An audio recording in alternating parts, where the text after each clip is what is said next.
Trump has announced that the United States carried out powerful and deadly airstrikes against Islamic State, ISIS/ISIL, militants in northwest Nigeria, saying the group has been viciously killing Christians, while Washington and Abuja both frame the operation as a joint, legal counterterrorism mission rather than a religious war.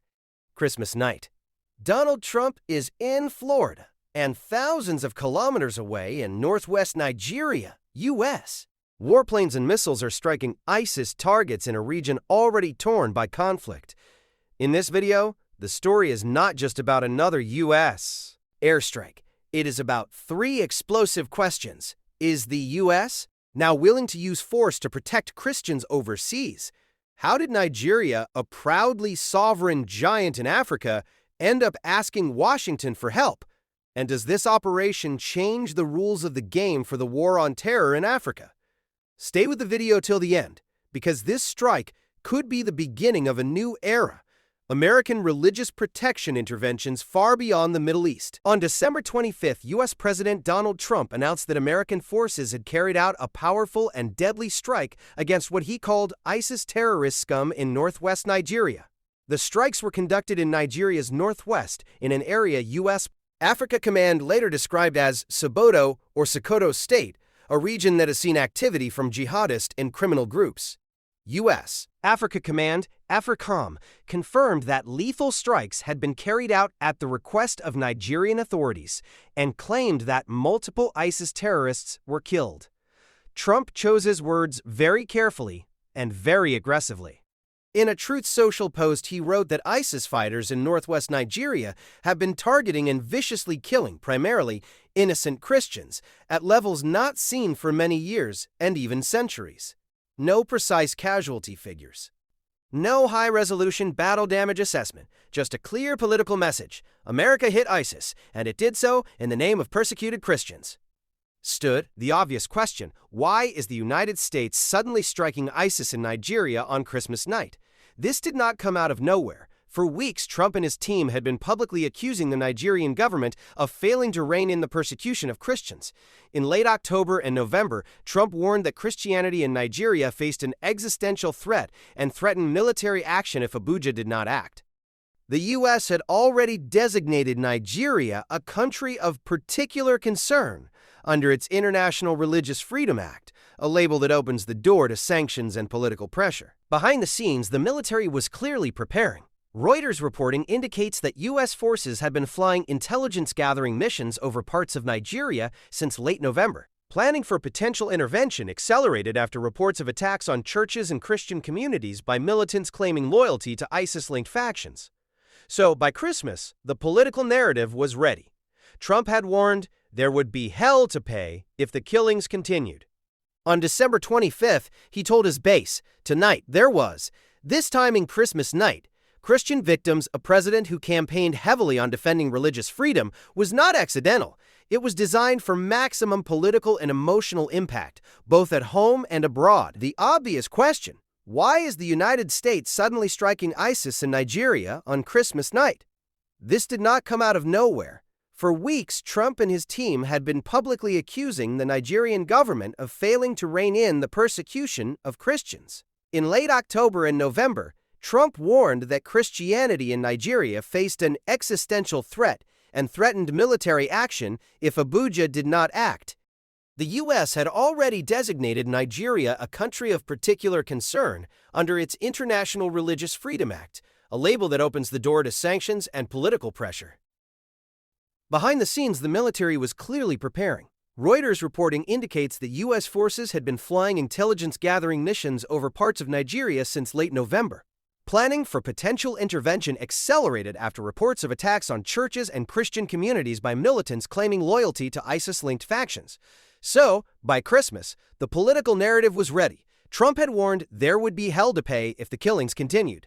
On December 25th, he told his base, "Tonight there was, this timing Christmas night, Christian victims, a president who campaigned heavily on defending religious freedom, was not accidental. It was designed for maximum political and emotional impact, both at home and abroad." Let's zoom in on the American messaging machine: Trump, the Pentagon, AFRICOM, and the Defense Secretary. Trump's Truth Social posted three things at once: It presented him as the defender of persecuted Christians worldwide. It showcased U.S. military power, numerous perfect strikes, as only the United States is capable of doing. It sent a warning to jihadist groups in Africa: America is watching and it is willing to hit. AFRICOM's statement added a more traditional frame.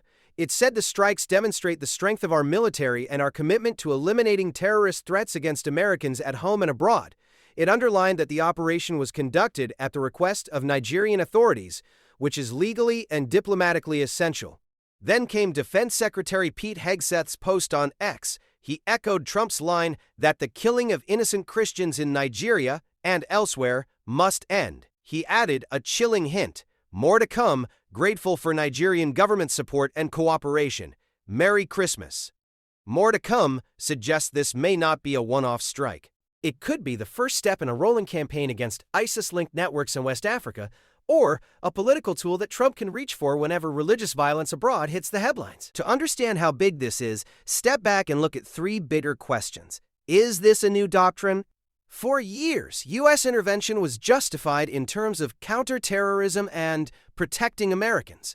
Here, the central political argument is protecting Christians from ISIS, not in Iraq or Syria, but in Nigeria. That sets a precedent, using U.S. military power to respond specifically to religious persecution overseas if the persecuted group is Christian. What does this mean for Nigeria's sovereignty? Abuja agreed to the strike, and that matters. The Foreign Ministry stressed that cooperation was based on mutual respect and international law, but it also risks domestic backlash. Opposition politicians and civil society could accuse the government of allowing foreign forces to fight on Nigerian soil. Communities may fear that foreign strikes could trigger revenge attacks or civilian casualties, even if the first strike is reported as precise. How does this affect the region? West Africa is already dealing with Boko Haram and ISIS-linked groups in Nigeria, Niger, and Lake Chad, jihadist insurgencies, and coups across the Sahel. If the U.S. starts hitting targets in one country, militants may respond by expanding their footprint or using propaganda. The Crusaders have come to Africa. At the same time, some governments in the region might quietly welcome the idea of U.S. firepower backing their own weak militaries as long as they can control the narrative at home. So, what happens after this Christmas strike? There are a few scenarios to watch. Scenario 1. Limited. Symbolic operation. The U.S. and Nigeria hit one cluster of ISIS fighters, declare success, and quietly scale back. Trump gets to say he defended Christians. Nigeria says it cooperated against terrorists, and both sides move on. Scenario 2. Beginning of the campaign, more to come, turns into a series of drone strikes, air raids, and intelligence missions across northwest Nigeria. This would deepen military ties but also increase the risk of civilian casualties, blowback, and anti-American sentiment in parts of the country. Scenario 3. A new model for interventions. If this plays well politically, Washington could use similar justifications elsewhere, protecting Christians in another African state, protecting other religious minorities in the Middle East or Asia. That would blur the line between counterterrorism and faith-based intervention in U.S. foreign policy. Meanwhile, Nigeria will try to walk a tightrope, accept help against groups it struggles to contain.